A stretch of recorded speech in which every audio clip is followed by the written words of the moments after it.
So as we start our journal covers, before we glue anything down, what I want to do is I want to figure out my color scheme.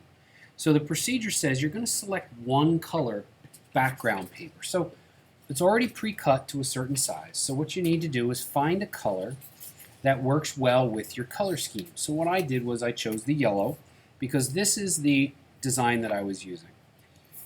So I chose the yellow to complement the brightness of that. So eventually, all right, this is going to get glued down to the center of my journal cover. I have to make sure whatever my design is whenever I start gluing that I always have my holes to the left-hand side where the spiral binding is going to be. All right? But for now, I just want to figure out the placement of the things. Okay, where do I want to put my mandala design and make it a focal point? Do I want to put a color behind it? So I have this other maroon kind of reddish color in there. What if I have that as an accent? That's a nice little pop there with that. So maybe I want to trace, okay, this is going to be my overall background, so I'm just going to set that aside. So what I can do is, I want to get a little bit of a circle shape around this. I already have one cut here. But again, to do that, what I'm going to do is I'm going to lay the mandala down. I'm going to put this in the center of the mandala with the ring part right there, being right in the center of the mandala. And then, whoops, I'm going to look and see if I move the compass around while holding in the middle.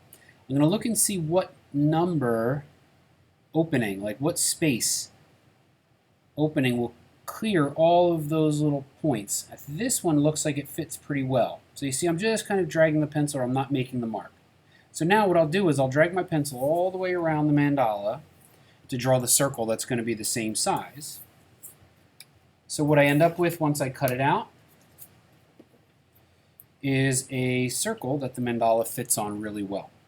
Okay? Now I like that there's contrast between this darker color and this lighter color, but what if I put a black circle or a black shape behind this? I could put a black circle behind it, right? See the black circle? That will make some contrast. But what if I trace this and I create a silhouette? So what I did was I laid this down on a piece of black paper and just traced the outline of that shape onto a piece of black, and then I cut it out. So now what I can do is I can offset it. Look at that. All right? So I basically just created a shadow that I rotated. Again, the circle, the rotation, it's a design element creating more movement throughout. And now I've got these three sections that could go onto my ground, right? Needs something else. Whether I put it here, whether I put it in the center, whether I put it offset over here, whether I put it there. I think it needs like a stripe. I want a stripe, like a racing stripe almost, like right about here. And I want it to be another color that I have inside my design. So I'm going to use this lavender, light purple color. And I think that works really well overall because this color matches this color and it's a complementary color to yellow. So I want to make a strip of this, maybe about that big. So what I'm going to do is I could cut it on the paper cutter just by marking, like maybe I want it as thick as the ruler. That's pretty good thickness. So if I line this up, I want it to be about that thick. So if I want it to be a clean cut straight line, I can just mark it with a ruler and then I can go cut it on the paper cutter or on the rotary cutter. If I wanted to, I could also do something called decollete. And decollating is used to create a tear. So if I want to, I can just move it in. I'll use my left hand to hold the ruler down. I have even amount of space here. And if I lift up on the paper here, all right, I'm just kind of picking the edge of the paper up and I'm taking my fingernail and just kind of running it down along the edge of the ruler. And then I'm just tearing against the ruler edge. And it creates a pretty cool rough edge. It's called a decal. Now if I want to do the same thing on the other side, so I have it as wide as the ruler, We'll just line it up like this. And I've got a lot of paper here. Now I can just kind of pick the paper up, and since I've got a lot of slack, just tear it in towards the edge of the ruler, and that gives me a fun little torn piece of paper that I could use as another design element.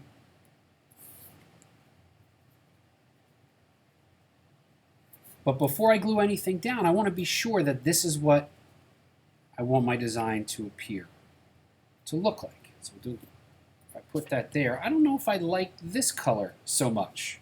So what happens if I take that out? Okay, so you see the thought process going into this here. Right, I'm not gluing anything, I'm just considering everything before I go ahead and glue anything down. That's a nice little, I think I like that design better without the circle. So now I would consider what my next steps would be as far as gluing this down together. Obviously, I need to start by gluing the yellow piece down to the cover. So you'll all have a piece of scrap paper. The glue sticks are on the table. The scrap paper will be underneath. Glue stick on top. I also suggest glue sticking on the cover itself to stick it down. It will stick better.